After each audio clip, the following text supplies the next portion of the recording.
नमस्कार, मी पंजाब डक. आज आहे 21 जानेवारी 2026. मी म्हटलं होतं ना 22 तारखेपासून राज्यात थोडं ढगाळ वातावरण सुरुवात होणार आहे. 21 जानेवारी आज देखील राज्यात दुपारनंतर बऱ्याच ठिकाणी ढगाळ वातावरण राहणार आहे, म्हणून हा अंदाज लक्षात घ्यायचा. 21, 22, 23, 24 पर्यंत असंच राज्यामध्ये पूर्व विदर्भ, पश्चिम विदर्भ, दक्षिण महाराष्ट्र, उत्तर महाराष्ट्र, कोकणपट्टी, खानदेश सगळीकडे असं ढगाळ वातावरण राहणार आहे, म्हणून हा अंदाज सर्व शेतकऱ्यांनी लक्षात द्यायचा. त्याच्यानंतर राज्यामध्ये काय होणार आहे, 27, 28, 29च्या दरम्यान राज्यात थोडं पावसाचं वातावरण तयार होणार आहे, म्हणून हा अंदाज लक्षात येतं. सांगायचं झालं तर मग ते पाऊस थोडंफार उत्तर महाराष्ट्राकडे देखील ठिंब येण्याची शक्यता आहे, म्हणून हे देखील पूर्वकल्पना म्हणून अंदाज सर्व शेतकऱ्यांनी लक्षात द्यायचा. राज्यातल्या सर्व शेतकऱ्याला सांगू इच्छितो की हे ढगाळ वातावरण वेलवर्गीय पिकासाठी खूप चांगलं आहे. त्याच्यानंतर तुम्हाला एक सांगू इच्छितो की हरभऱ्याला फुलं लागण्यासाठी देखील खूप चांगलं वातावरण आहे, म्हणून हे देखील लक्षात घ्यायचं. पण ह्या वातावरणामध्ये काय होणार, ढगाळ वातावरण राहत असल्यामुळं राज्यामध्ये धुई धुकं देखील राहतं. धुई धुक्यामुळे काय होतं की द्राक्ष बाग, डाळिंब शेतकऱ्याचं अतोनात खूप नुकसान होतं, म्हणून ही अंदाज सर्व शेतकऱ्यांनी लक्षात घ्यायचा. कर्नाटक, नेपाळी जत ह्या भागातल्या शेतकऱ्याला, तंबाखू काढणाऱ्या शेतकऱ्याला सांगू इच्छितो की राज्यामध्ये आणखीन 26 तारखेपर्यंत असं ढगाळ वातावरण राहणार आहे, म्हणून हा अंदाज लक्षात. पण 28, 29 दरम्यान राज्यात वातावरण थोडं खराब होणार आहे, बिघाड होणार आहे, म्हणून हे अंदाज सर्व तंबाखू काढणाऱ्या शेतकऱ्यांनी सर्व शेतकऱ्यांनी लक्षात घ्यायचा.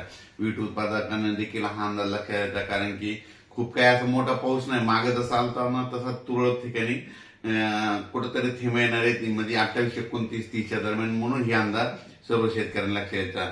उत्तर महाराष्ट्रातल्या सर्व शेतकऱ्याला सांगू इच्छितो की 29, 30च्या दरम्यान, 28, 29, 30च्या दरम्यान तुमच्याकडं थोडं जास्त खराब वातावरण होणार आहे, ढगाळ वातावरण राहणार आहे, म्हणून उत्तर महाराष्ट्रातल्या शेतकऱ्यांनी हा अंदाज लक्षात घ्यायचा.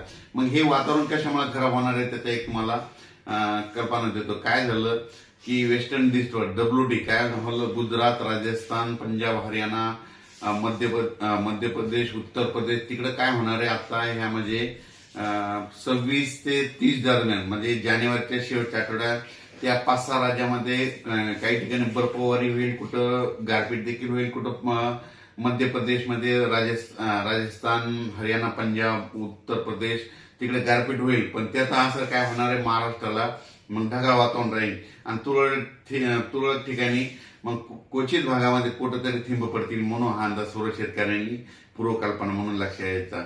म्हणजे सांगायचं झालं तर मग फक्त महाराष्ट्रामध्ये ढगाळ वातावरण तुरळक ठिकाणी 28, 29च्या दरम्यान कुठंतरी काही भागात अंशतः थिंब येण्याची शक्यता आहे, म्हणून हा अंदाज सर्व शेतकऱ्यांनी लक्षात द्यायचा. खूप काही असा सर्वदूर मोठा पाऊस नाही, फक्त मागे जशी परिस्थिती झाली होती तशीच परिस्थिती आता राहणार आहे, म्हणून हा अंदाज सर्व शेतकऱ्यांनी लक्षात घ्यावा.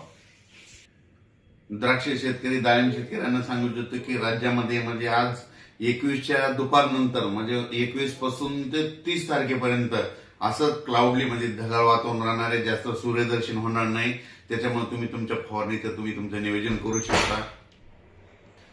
राज्यातल्या सर्व शेतकऱ्याला सांगू इच्छितो आज देखील उत्तर महाराष्ट्राकडे ढगाळ वातावरण राहणार आहे, पण ते ढगाळ वातावरण काय होईल, दुपारी 3-4च्या नंतर महाराष्ट्रात बऱ्याच भागात सगळीकडे असं ढगाळ वातावरण दिसेल. हे असं ढगाळ वातावरण हे जानेवारीच्या शेवटच्या आठवडाभर राहणार आहे, म्हणून हा अंदाज लक्षात येता.